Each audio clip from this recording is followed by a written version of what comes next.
ആനന്ദ് ഒരു കാലഘട്ടത്തിലും ബി.ജെ.പിയുടെ പ്രവർത്തകനായിരുന്നില്ല. അദ്ദേഹത്തിന് ബി.ജെ.പിയുടെ ചുമതലയും ഉണ്ടായിരുന്നില്ല. അദ്ദേഹം ബി.ജെ.പിയുടെ സ്ഥാനാർത്ഥി പട്ടികയിൽ വന്നിട്ടുള്ള ആളുമല്ല. ബി.ജെ.പിയുടെ സ്ഥാനാർത്ഥി പട്ടിക ജനാധിപത്യ രീതിയിൽ ഏറ്റവും മാതൃകാപരമായിട്ടാണ് തയ്യാറാക്കുന്നത്. അതിനെ സംബന്ധിച്ച് ഇന്നലെ പാർട്ടിയുടെ ജില്ലാ അധ്യക്ഷൻ കേരള സമൂഹത്തിനോട് വളരെ വ്യക്തമായിട്ട് പറഞ്ഞു കഴിഞ്ഞു.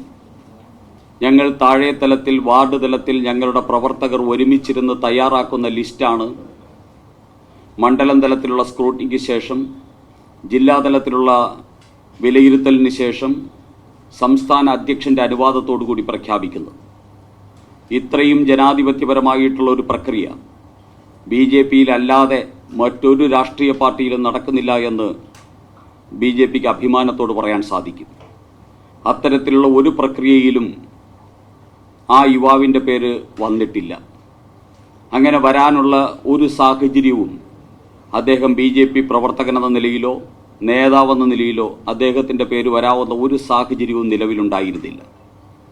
മാത്രമല്ല, അദ്ദേഹം ശിവസേന എന്ന് പറയുന്ന ഉദ്ധവ് താക്കറെയുടെ ശിവസേനയിൽ, അതായത് ഇന്ത്യ മുന്നണിയോടൊപ്പം പിണറായി വിജയൻ്റെ മാർക്സിസ്റ്റ് പാർട്ടിയുടെയും വി.ഡി. സതീശൻ്റെ കോൺഗ്രസിൻ്റെ, ശിവൻകുട്ടിയുടെ CPM-ൻ്റെയും കെ മുരളീധരൻ്റെ കോൺഗ്രസിനോടൊപ്പം നിൽക്കുന്ന ശിവസേനയുടെ ഉദ്ധവ് താക്കറെയുടെ അംഗത്വമെടുത്ത് സ്വീകരണം ഏറ്റുവാങ്ങി അതിൻ്റെ സ്ഥാനാർത്ഥിയാകാൻ തീരുമാനിച്ച് അതിൻ്റെ ഇലക്ഷൻ കൺവെൻഷനും ഓഫീസ് ഉദ്ഘാടനവും ഉൾപ്പെടെയുള്ളത് തീരുമാനിച്ചു എന്നും പത്രമാധ്യമങ്ങളിലൂടെ വന്ന വിവരമാണ്.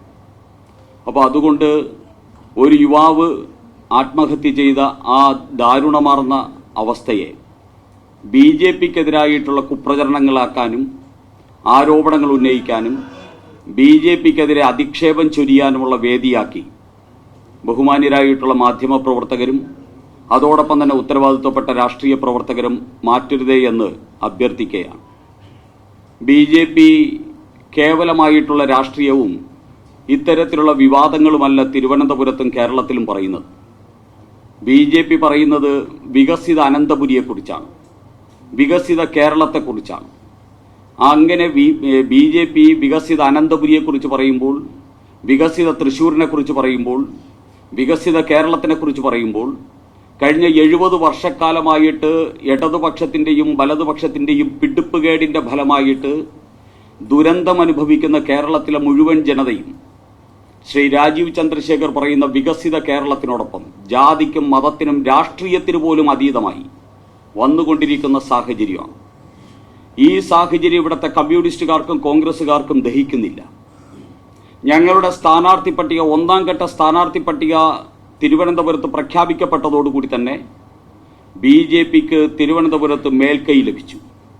ആ സ്ഥാനാർത്ഥി പട്ടികയിൽ ഉൾപ്പെട്ടിട്ടുള്ള പ്രമുഖ വ്യക്തിത്വങ്ങൾ, സാധാരണ പ്രവർത്തകർ, പൊതുരംഗത്ത് സജീവമായിട്ട് നിൽക്കുന്ന ബഹുമുഖ പ്രതിഭകൾ എല്ലാവരെയും ഉൾപ്പെടുത്തുന്ന തിരുവനന്തപുരത്ത് ഇന്നേ വരെ സൃഷ്ടിക്കപ്പെട്ടിട്ടുള്ളതിൽ വെച്ച് ഏറ്റവും ഉത്തമമായിട്ടുള്ള ഒരു സ്ഥാനാർത്ഥി പട്ടികയാണ് ബി.ജെ.പി പ്രഖ്യാപിച്ചത്. ആ പ്രഖ്യാപിച്ചതോടുകൂടി തന്നെ അനന്തപുരി ബി.ജെ.പിയെ സ്വീകരിക്കുമെന്നുള്ളൊരു പ്രതീതി ഉയർന്നു വന്നു കഴിഞ്ഞു. അതിൽ നിന്നുള്ള അങ്കലാപ്പാണ് കെ മുരളീധരനും അതോടൊപ്പം തന്നെ മന്ത്രി ശിവൻകുട്ടിയുമൊക്കെ ബി.ജെ.പിക്കെതിരെ കെട്ടുകഥകൾ ഉണ്ടാക്കാനും അധിക്ഷേപ വാക്കുകൾ ചൊരിയാനും കാരണമാകുന്നത്.